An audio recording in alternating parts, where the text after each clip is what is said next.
Бүгінгі бенефис шоуымыз өзі әнші, өзі биші, үлгілі де үздік оқушыларымыздың бірі Бағдатова Маржанға арналады.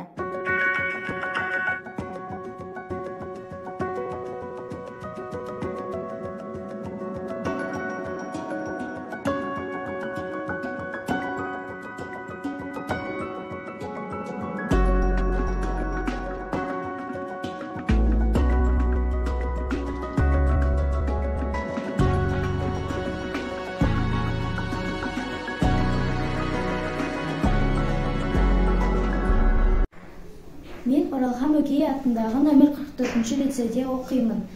Менің аты жөнім Бағдатова Маржан Жандосқызы, 4-ші сыныбында оқимын. Мен 8 жастан бастап кітап оқимын. Отбасында мен және менің апайым көп кітап оқимыз. Мен би және ән айтумен айналысамын. Биге мен флеш студиясына барамын, ал ән айту маған кішкентай кезімнен ұнайды. Иә, менде жолдастарым өте көп.